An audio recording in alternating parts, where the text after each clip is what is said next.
With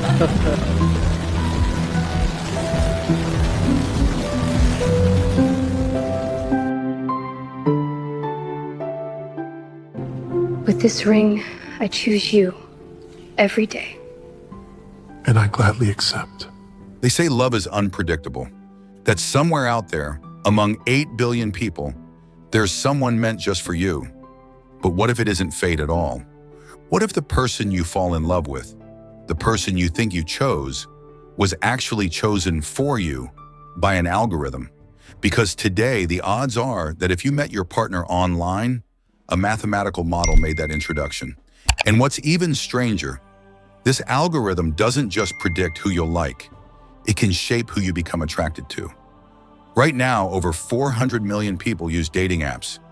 Every swipe, every hesitation, every late-night message becomes data.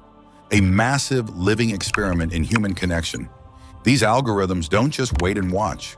They learn, they adapt. They study the micro gestures of desire. What kind of faces you linger on, what words make you reply faster, even what time of day you're most vulnerable to loneliness. And over time, the app learns not just who you want, but who you think you want. It starts to anticipate your desires. But here's the unsettling part. These systems weren't born out of romance at all. The earliest versions of these algorithms weren't made for love. They were made for surveillance. In the early 2000s, researchers working with intelligence agencies built systems to map relationships between people. Their goal was to predict connections in terrorist networks, to identify who might link with whom. The same logic, graph theory, behavioral prediction, similarity scoring, became the foundation for how Netflix recommends your next movie, and how Tinder recommends your next partner. The leap from identifying threats to identifying soulmates was smaller than anyone imagined. When you open a dating app, it feels like you're in control. You swipe, you choose, you decide. But the faces you see, the order they appear in, none of that is random. Most users never realize they're being sorted into hidden categories. Some apps rank you based on how desirable others find you, then only show you people within your league. Others optimize for engagement, not love, not compatibility, just attention. So when you think you're searching for the one, the app might be searching for the person who keeps you swiping the longest. That's not matchmaking, that's manipulation disguised as destiny. I spoke to a woman named Sarah who met her husband on a dating app 6 years ago. She told me it felt like magic, like we were meant to meet. But when she later requested her personal data from the app, a right granted under EU law, she found something chilling. The app had profiled her type with eerie precision. Every man she matched with shared the same smile shape, the same eye color, even the same height range.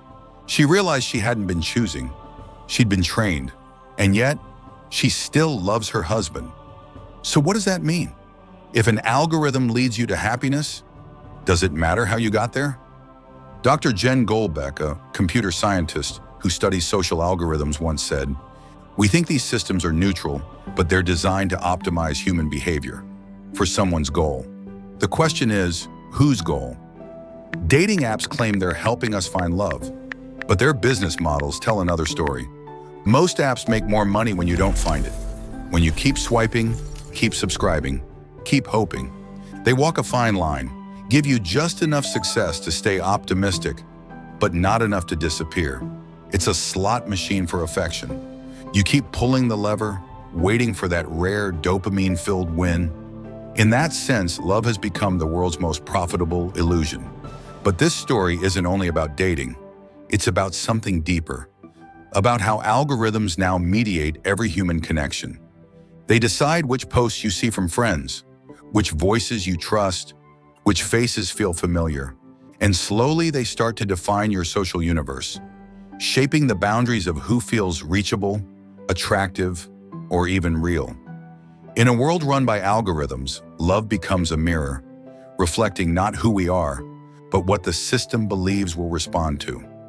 Maybe love has always been an illusion, a fragile mix of biology, circumstance, and luck. But now something new has entered that equation, something invisible, something optimizing. And it raises a haunting question. When you fall in love, Are you following your heart or your data? Because somewhere, in a server farm humming quietly in the dark, an algorithm is learning more about you than any lover ever will. And one day, it might not just predict who you'll love, it might decide who loves you back. Maybe that's the final paradox of modern love. In our search for connection, we've never been more calculated.